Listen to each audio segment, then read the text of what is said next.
Right, greetings. Welcome to another lecture for computing technology. We're just going to start on our home page as usual. Go to the schedule. I can't believe that we are on week 6 and we're talking about data structures.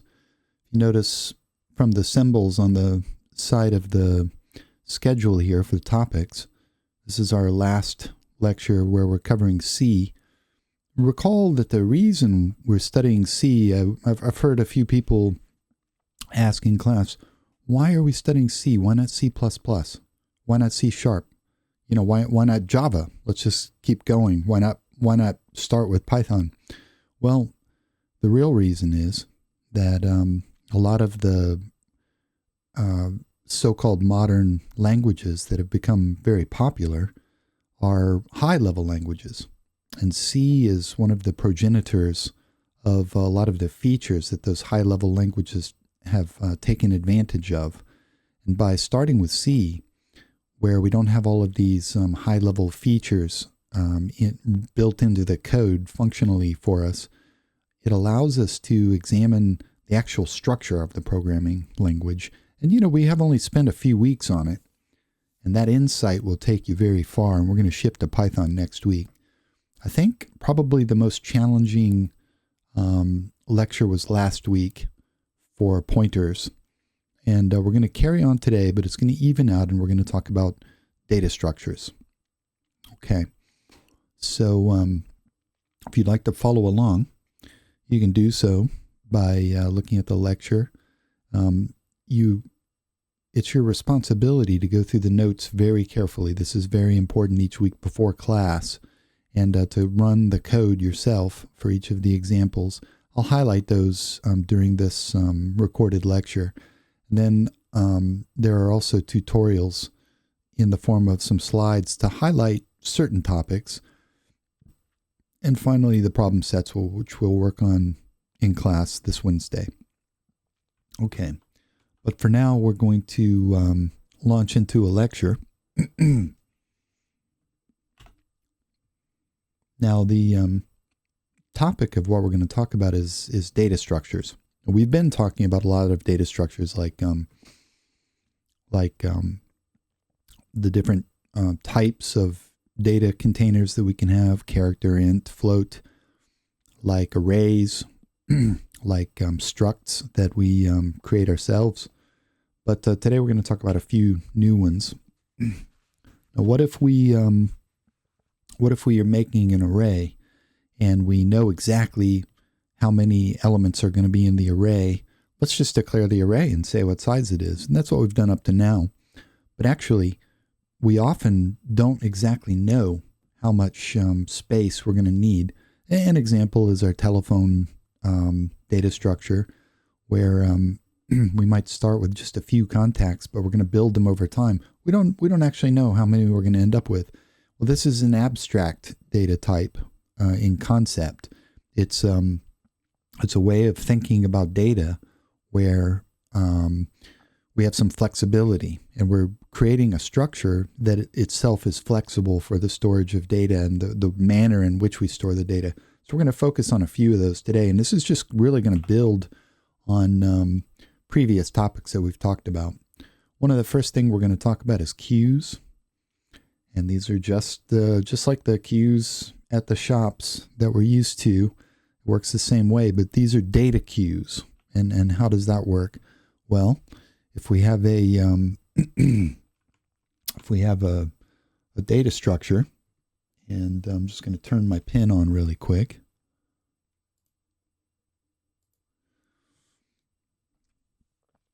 We may have some element, and let's call this a queue. And there's this concept called FIFO. All right. Now, FIFO is the concept of first in, first out, and that might be the case where the first element of this eventual array that comes in is this one. And then we add another element, and so forth. And then want to take the first element out. This is first in, first out. This is the first element we put in the array, and it's the first element that is read or goes out of the array. And we may want to think of some terminology. We may want to enqueue, or we may want to dequeue.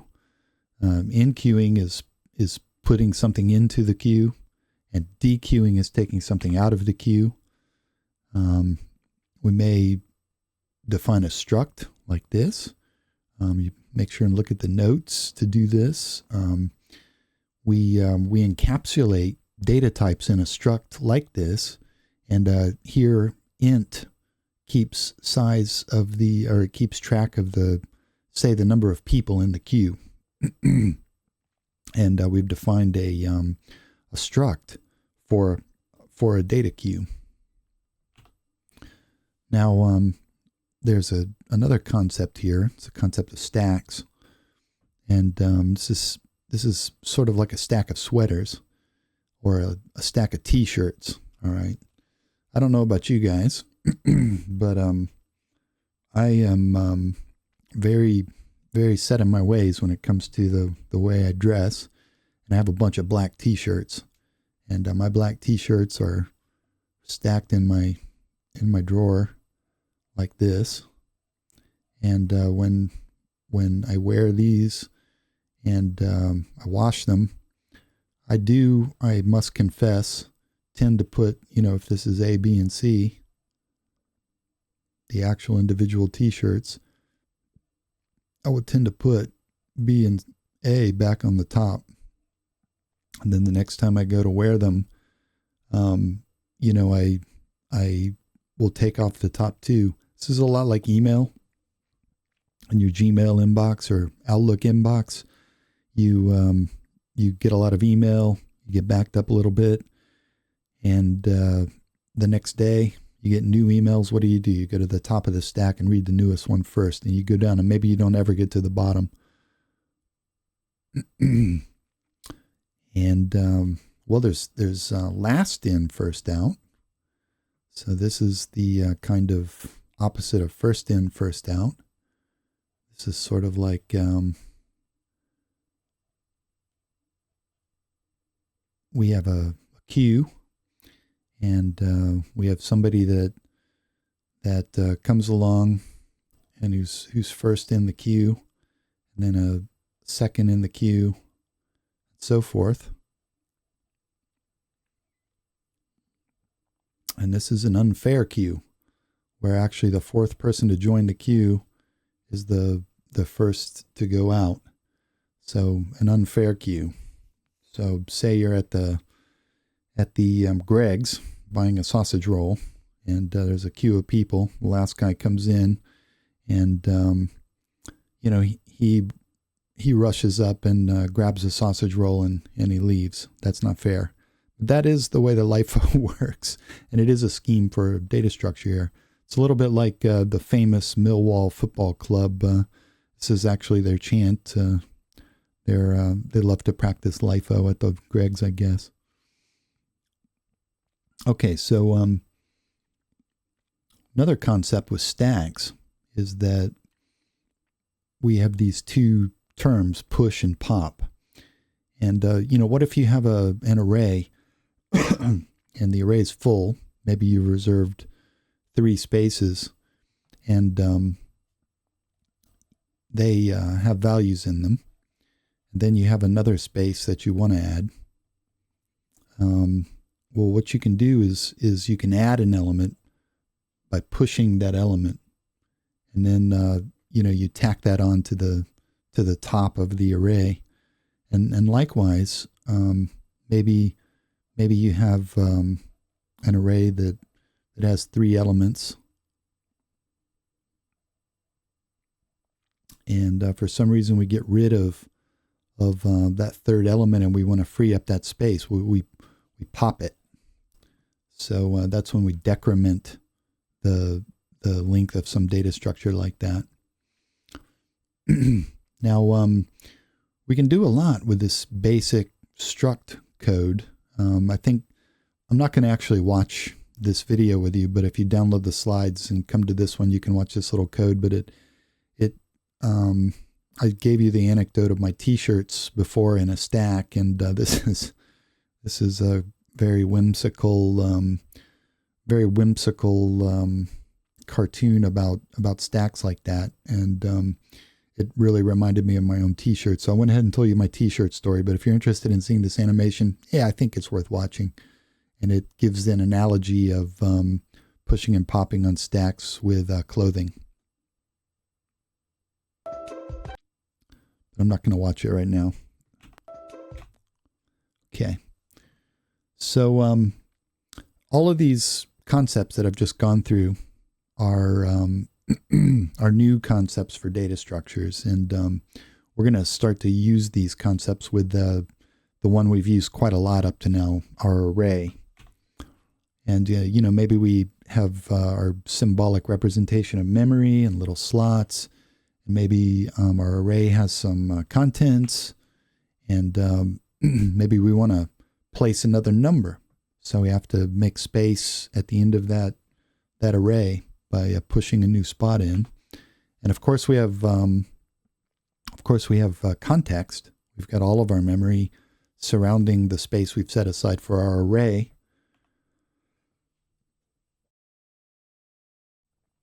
But we also have to remember that for the real world, the rest of those memory spaces are used up. So in this little diagram, we've got a lot of the spaces around here and down here are filled with garbage, and these spaces are filled with a character string, hello world, with a null character. And so, actually there's only one other place shown on this diagram for the next number to be pushed to. So there's lots of garbage floating around. The adjacent blocks are in use. Well, one thing we could do is we could find a slot in the garbage values that's big enough, and we could start to move our array by copying the first three and then adding our fourth one to it. Now this is kind of a faff for the computer in the sense that it's inefficient. We have to do a lot of steps to do this. Likewise, we had another option. We could have allocated an array that was bigger than we needed and over allocated, but this is not a good solution either, because it wastes memory. It holds up memory that we might be using or want to use for other stuff. This is really the essential trade-off, and most of the stuff we're going to talk about today are solutions or special problems just to keep in mind for memory allocation that has this kind of trade-off. Okay, so what you want to do is check out the code. I'll just denote the different versions of the list.c like this, and check those out. Now you can see how that works for yourself.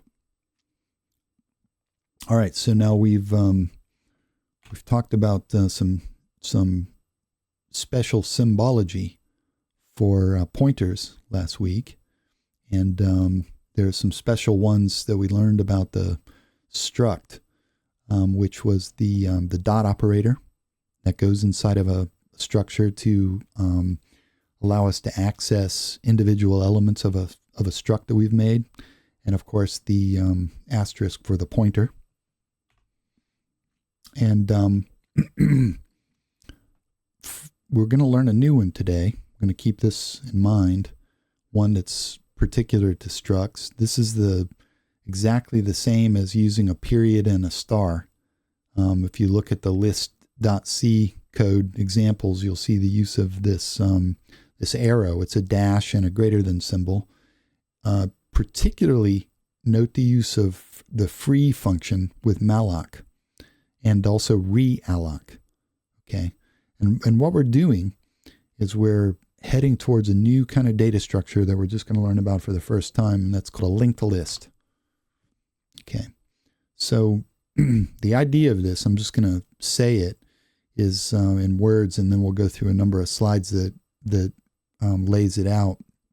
The idea of this is that if we want to allocate memory to in a dynamic way, what we can do is we can, rather than over allocating memory to an array or constantly looking for the next big array when we need to push a new space onto it, instead we can create a series of arrays, the size of which we need, and then link them. Okay, maybe using pointers, right? So just using pointers to link so-called lists like this, linked lists in memory, is what we're going to talk about now. So we have our memory. Let's say that we have a block of memory up here that is stored, and it's got a particular address. And we've got another integer stored here that's got a separate address. They're not adjacent to each other. And we've got another integer in memory down here, and it has yet another address. So, we can think of these, floating in space. They could be anywhere. Well, the way a linked list might work is if we've got an array and there's an particular order in which we've added it, we may create memory storage to store the pointer address of the next contiguous part of that linked list. In this case, the 2 is located at 0x456. So associated with 1, to link to the next address, we would need to store that address of 0x456. Likewise, we do the same from 2 to 3. And if this is the end of the current array, we could just store this as a special value, the null value, to let us know that's the end of the list. Of course, we need a pointer for the start of the array. That's nothing new. We've got that covered. And these structures work exactly like this. They point to the next element in the linked list. And again, look back at the code and check it out. This is how we started code with our person struct with char name and char number. And if you look at list3.c, you'll see that we're going to migrate to this different struct that uses a struct within a struct. Okay, and it's a recursive struct with a pointer. So check out the code to see the creation of the linked list struct, and definitely check out the notes. So there's a little bit of we're going to build up to create a linked list where, we might use something like a node and a pointer to list. This has a garbage value in it. We want to set that to null. So we end up like that. We're going to want to set the size of our node to get space for it. So again, we find space for it. And well, we need to do something if you're going through the list3.c to point to that number. And we do that. And we use this syntax up here like so to point to our number and assign a value to number like so. Of course, then we need to do something with the next value. So we're pointing with the new syntax to the next value, and we set it to null if that's all we've got. So now our list is comprised of n, but this is a bit of a problem because we're link into the same list, so we can just destroy in because we don't need it anymore as a placeholder. Well, we can keep iterating on this, adding more numbers in sequence and going through that same cycle. Now we're going all around in space, and the arrows are just going everywhere. This could be anywhere, haphazardly in memory, randomly in memory. Again, we're linking our list back, and it's redundant.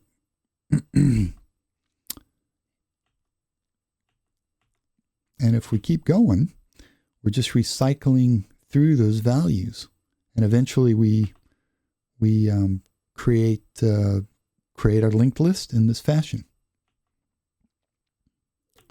We can point to any location in our linked list, and this is a fairly efficient way to manage your memory.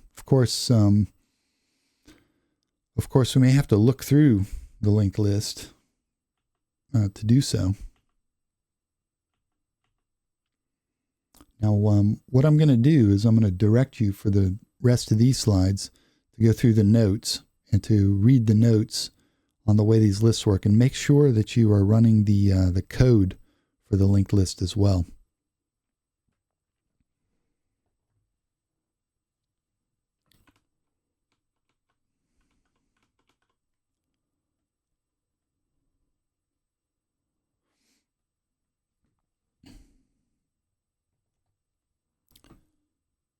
Okay, so we're going to switch gears here and talk about trees, another concept in data structure that innovates and builds on some of the things we talked about in the past.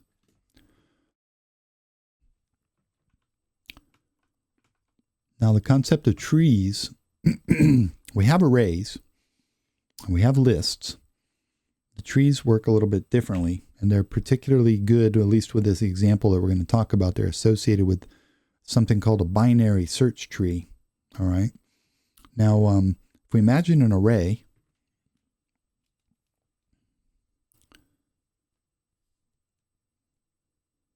just need to get my pen up again. If we imagine an array like we've been imagining, when we're doing some kind of search operation, we talked about a couple of different strategies where we have to linearly search through the addresses. Trees do something a bit different, where create a structure that that has a series of bifurcations. And if I were to draw this kind of list up here,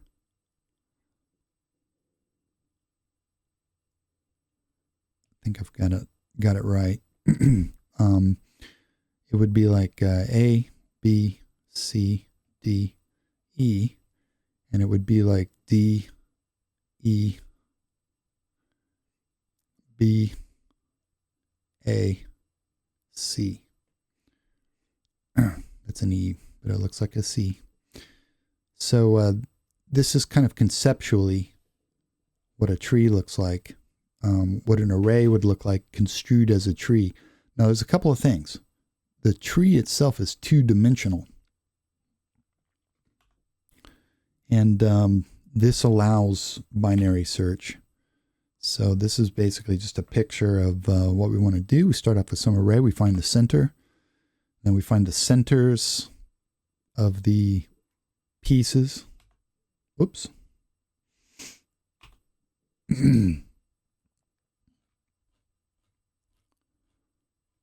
I hit end accidentally. So we find the centers of the pieces that are adjacent, and then we find the adjacent pieces around the centers, or the remaining centers, depending on how big your array is. And we can construe this just like the picture I drew in a hierarchical two-dimensional structure that have these particular connections. And in this way, we can think of each square as an abstraction of a node. Okay, a node. We don't have any need to keep drawing rectangles. Each box contains 2 pointers, a forward pointer and a back pointer to the previous bifurcation and the next bifurcation. So remember the node we made for the linked list, and we can build it up and add pointers to the left and the right. This is a struct for a tree struct for binary search. There is a downside to this in that it also uses more memory because we need space to store these pointers. But again, we're back to the trade-off. So this is what that looks like. I'd refer you to the notes, but if we just build up some code, what we're doing is we're looking to see if there is a tree. And if there is a tree, the number we're trying to find for our binary search, if it's less than the tree pointer number, then we return and go to the left, to the low side. And otherwise, we go to the right, down here. And if it's neither greater or less than, it's equivalent. And actually, we don't even need this last one because all the alternatives are already taken care of. So that's how these trees work. There's perfect balance for this tree, but that in itself is a problem. You know, we might be unlucky and have an imbalanced tree. So what if we build a tree from scratch starting with 2 and we added a 1 and a 3? Well, this looks fine. But what if the order of insertion was 1 and then we inserted 2? Well, we have to go to the right because 2 is bigger, but then what if we added a 3? So there is a 3. So the binary search tree could, devolve into a linked list that's unbalanced like this. That's not ideal. It defeats the purpose. In fact, it's worse because we use the extra space for the pointers. Now, there are tricks that can take these kinds of unbalanced trees and balance them with some tricks, but these are more pointer tricks, and we don't need to concern ourselves with that right now. But just know that this isn't a perfect scenario. This isn't a perfect solution, and as always, there are trade-offs. Okay, so another concept we're going to talk about here is that of dictionaries. Now, what is a dictionary? Well, we can think of a dictionary as something that's got 2 parts to every entry, or if we think of a data point, there are 2 parts for every data point. For a real dictionary, we have the word itself, and then we have a definition. Well, for a dictionary in code, we think of the word in an English dictionary or a language dictionary as the key, and then we assign it to some value. Turns out that we often have data structures where there is some kind of index key that's associated with some value, and it turns out to be really, really useful to exploit this. And so there's a special kind of data structure that reflects it. Can you think of any right off the top of your head? Well, I hope you think of our phone book. The phone book's quite like that, where we have contact list with names that are like the key, and we have individual numbers that are like the associated data with that key. Well, this stacks up and fits right into that dictionary data structure type. And remember efficiency here, where we started off where we're looking in the phone book on every page. It's quite slow. We don't really gain very much by looking at every other page. And starting in the middle and doing some kind of binary search is much more efficient, but it's still, we limit out on the gains that we can get. Well, what if there were a solution where we had essentially instantaneous instantaneous data indexing. And we can get pretty close to that, at least on the order of magnitude, with dictionaries. All right, so to unpack this, we need to introduce another idea called hashing. And this is a little bit like hashing is a little bit like, I'm just going to go through a little example here, where what if you had a deck of cards? I'm just going to draw a deck of cards like this. And then a regular deck of cards, we have, there's n equals 52 in a deck. And what if you had the task to divide all the suits? So we have the hearts. Oh, that's a terrible looking heart. We have a club. We have a spade. That's a terrible looking bucket. And we have a diamond. Well, if we wanted to divide these, I could just divide them, go through all the cards, do the diamonds one at a time, then go through and do the spades, then go through, do the clubs and so forth. But if I created buckets like this, what I could do is I could go through one at a time and just put them in the right bucket. What this does is it reduces the magnitude of the problem, making it much more efficient. And I'm going to make an argument that this concept is a little bit like the concept of hashing, which we're going to talk about now. So if we're going to do hashing, we need some kind of hash function. So we're just going through some terminology here. And the hash function is the function that decides where the data goes in memory. Okay, and this is controlled by something we might call hash tables. Okay, and we could visualize a hash table like this. We can think of this like a bunch of buckets. Reduces the scale of the sorting problem, and maybe think of this like a phone book problem, you know. And maybe we could count these and could see that there are 26 buckets. Oh, that's convenient because there are 26 letters in the Western alphabet. And what we might do if this were a hash table for our phone book, we might go down to where M belongs and put in one of the entries, maybe Mario. And then we've got Luigi, and L comes right before M, so we put it right there. Maybe we have Peach, and we skip a few down to the P, Peach, and we could keep adding them. This allows very fast finding, you see, because we have an index here. We have the first letter, and we can go on that ASCII table and find out which letter corresponds to the slot in our hash table. This is instantaneous indexing, instantaneous finding, very fast finding. And we could keep doing this, and we could add up all the other ones. But, you know, this isn't the perfect solution, because eventually in our hash table, we're going to get somebody that we want to add that has the same letter. And, you know, what we might do is we might link this list in the hash table. And, you know, this could become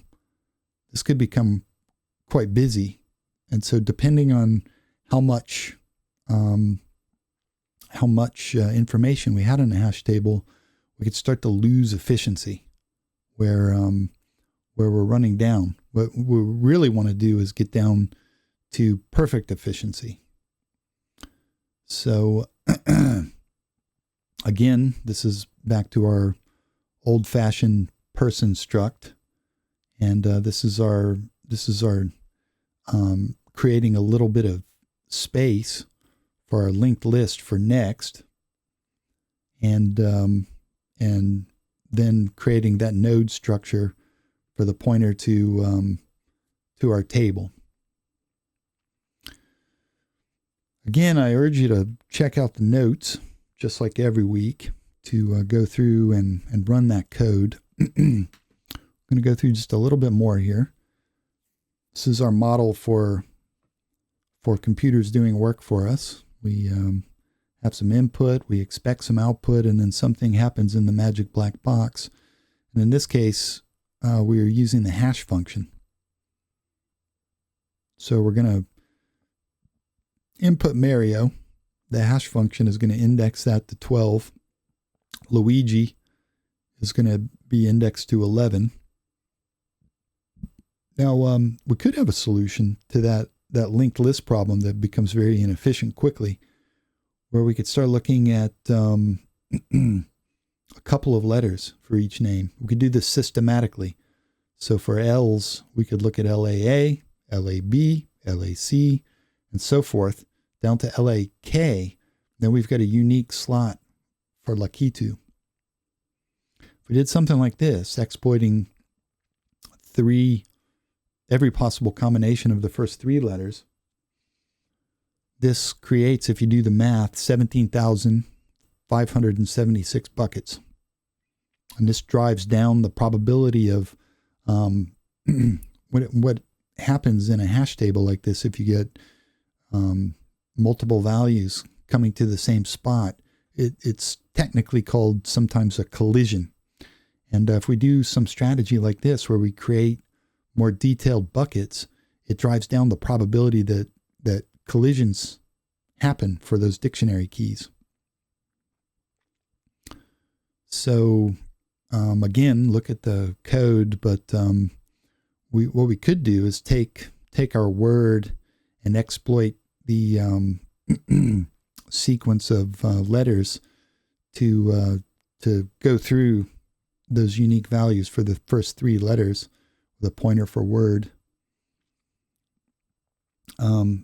Now, there's some pros and cons to this. Like one pro and con to this kind of solution for a hash table is that there are loads of kinds of letters, like a bunch of consonants in a letter that are very unlikely in names. And so we have to set aside a lot more memory than we actually need for this. So we'll talk about some pros and cons in the notes, which you should check out. I think this is the last concept we're going to do today, and it's the concept of tries. And this is we might, it's not a try like this, it's a try like this. And this kind of try is short for retrieval, and we're talking about retrieval of data.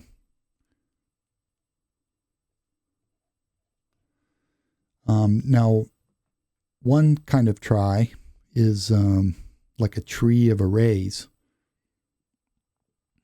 And we're just going to look at this as an example.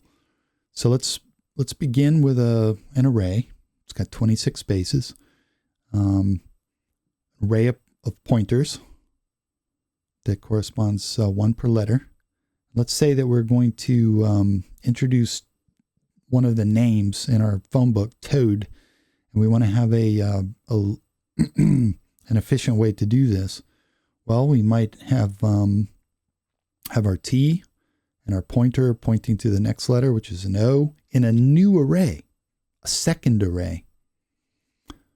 And then what's the next letter? A for Toad. We have it pointing to a new array. And an A features in the next array. And then D for Toad. That's the last array in the sequence. Now we somehow designate the end spot for this name, TOAD. And remember, these are just pointers going to the next, linking the next array.